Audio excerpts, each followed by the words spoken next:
Well, it wasn't exactly the Love Boat, but we did have a nice view from our stateroom window. The beds were comfortable, and we had most of the comforts of home. We were booked on a 7-day cruise of the Aegean, which departed from Athens, Greece on the first day, to arrive the following afternoon in Istanbul, Turkey, then depart the third day for the island of Mykonos. On the fourth day, we would visit the island of Patmos and tour the ruins of ancient Ephesus back on the Turkish mainland. Following that, we would visit the island of Rhodes on day 5, and then down to Crete and the volcanic island of Santorini on day 6 before heading back to Athens.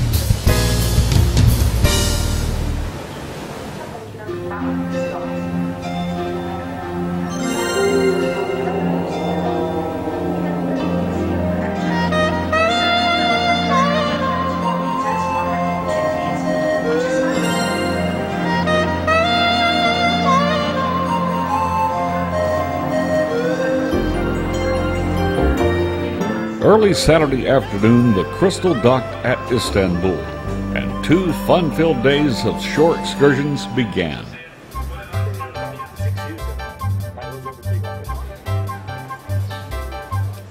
Our first guided tour was to Hagia Sophia, which is now a museum and one of the most glorious monuments of the Byzantine Empire.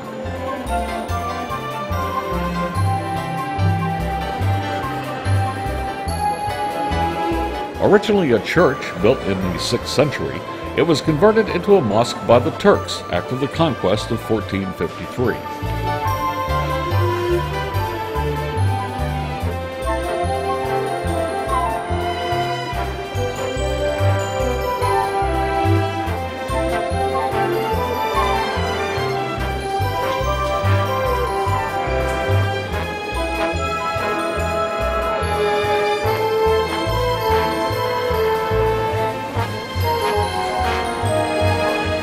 Next, our guide brought us to the Grand Bazaar, and my wife, Billy, got a chance to do what she does best: shop.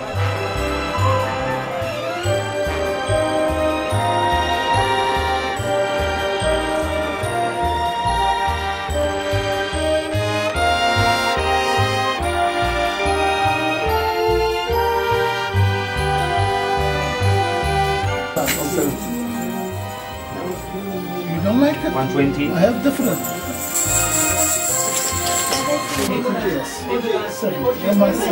Believe me, small working. Small.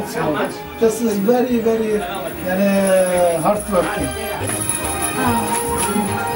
Super special. Okay, 60 I give you, no problem. Later that night, we went ashore again for Istanbul at night for dinner and a show. There were lots of beautiful belly dancers.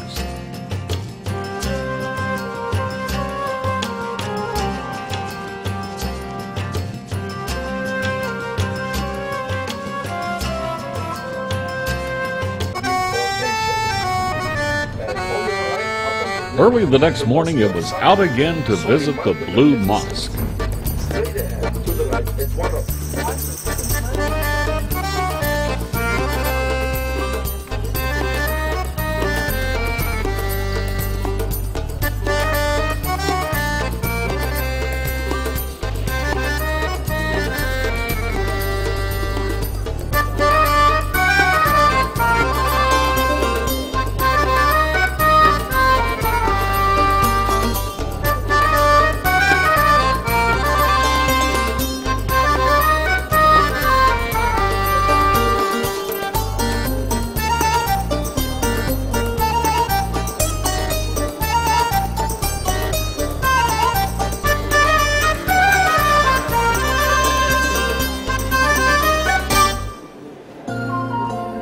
That afternoon, the Crystal departed Istanbul and returned down the Sea of Marmara to the Aegean. Then, the Crystal sailed south towards our next port of call, the island of Mykonos, the following evening. But because the boat arrived late in Mykonos, and because, quite frankly, we were worn out from running around Istanbul, we stayed on the ship at Mykonos and rested, and got ourselves ready for the next day's arrival at the island of Patmos.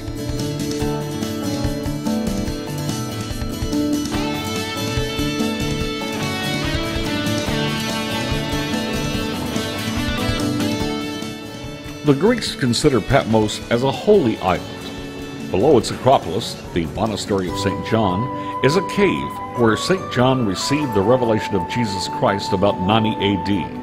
And to visit this very grotto was one of the reasons we booked this particular cruise. Photography in the grotto was forbidden, so we had the camera running, but had to be discreet about framing the shots.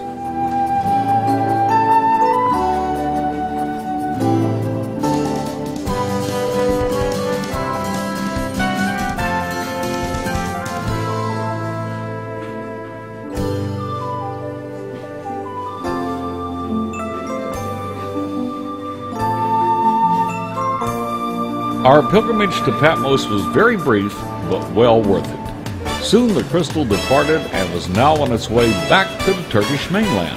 And our next short excursion, a visit to the ruins of the ancient biblical city of Ephesus.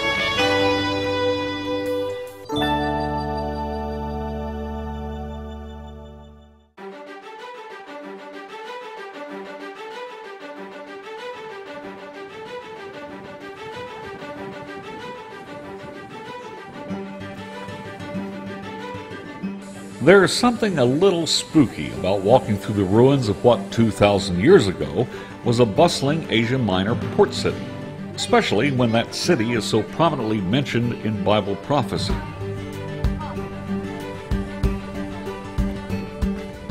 In the book of Revelation, Ephesus was the first of the 7 churches. This was the church that was said to have left its first love, and that the Lord would remove its candlestick unless it repented. Now, about 1900 years later, this is all that remains of that once great city. It was eventually abandoned after the harbor silted up and the seashore removed to about 4 miles away. Malaria also played a big part in the city's final demise. Ephesus is also spoken about in chapter 19 of the book of Acts as the place of the famous temple of the goddess Diana.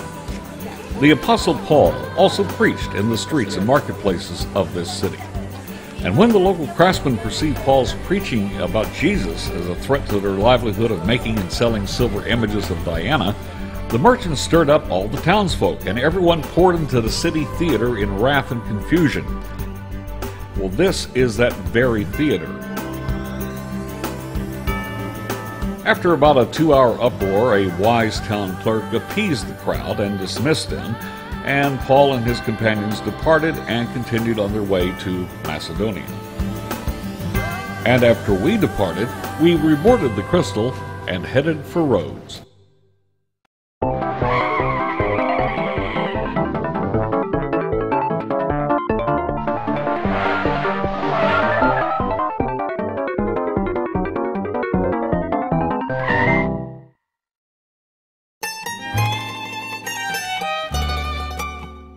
The next morning on Rhodes, our first excursion was to Lindos, the original port city of the island.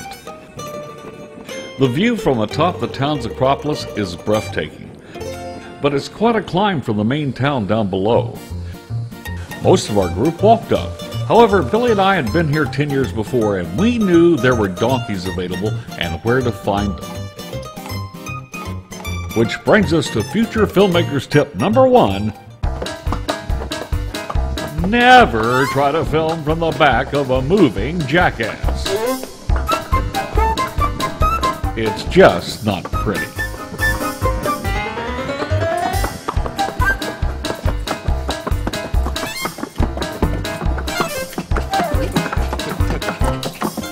Yes, the view from atop the Acropolis at Lindos was stunning. But it was soon time to return to the buses, and our next stop, the Old Town in Rhodes.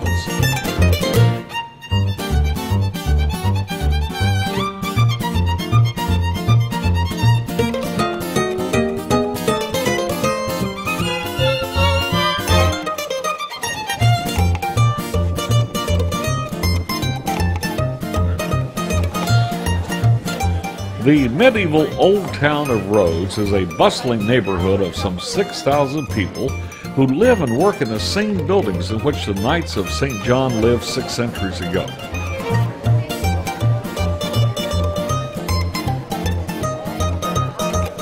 Today it's filled with shops, and throughout the season, tourists by the thousands. After the tour, we returned to do some shopping, and Billy interacted with some of the locals.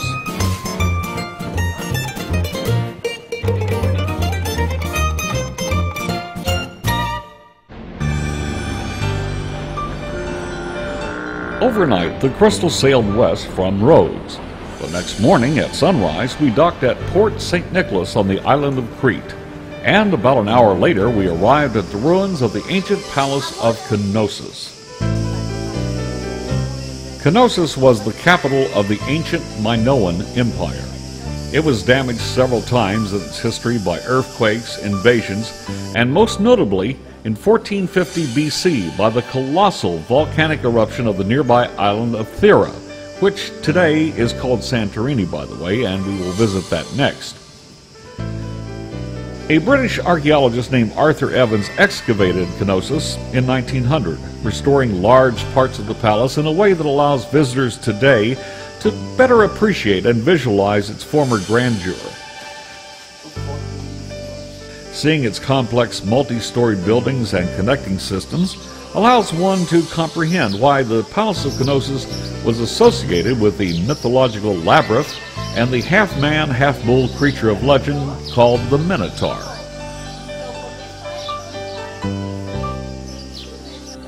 Following our visit to Knossos, it was back to the boat and a 3-hour sailing to that island once called Thera, the one I was telling you about, where the volcano erupted.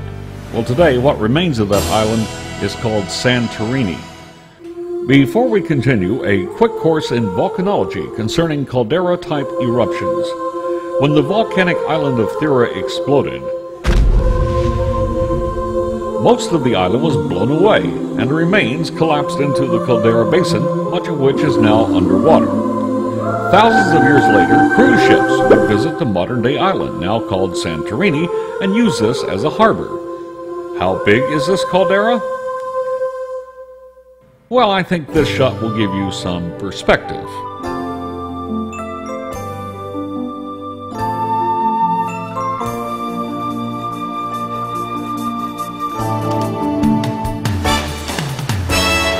The Crystal dropped anchor in the caldera, and those going ashore soon loaded into tender boats, which then raced across the deep blue waters to the port docks.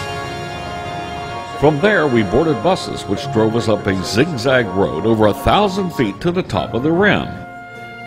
And shortly thereafter, we arrived at Oia Village, where we soon found a rooftop restaurant and got that magnificent panoramic view of the caldera.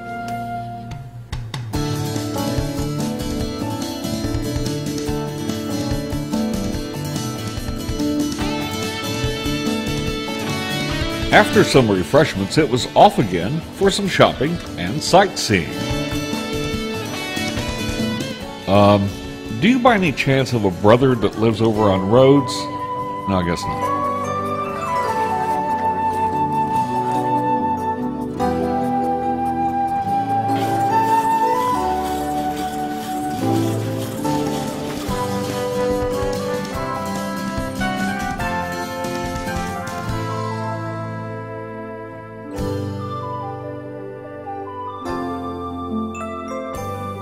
Soon it was time to return to the ship, and we took a high-speed cable car to get us back down to sea level.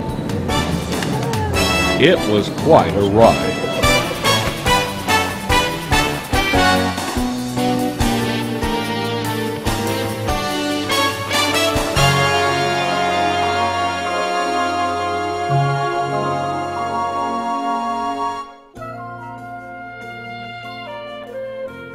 As the sun began to set, we reboarded the tender boats, which then slowly took us back out to the Crystal. Santorini was our last port of call. Early the next morning, the Crystal would return to Athens, and our week of cruising would be over. It was a great adventure, filled with memories that will last a lifetime. We had fun.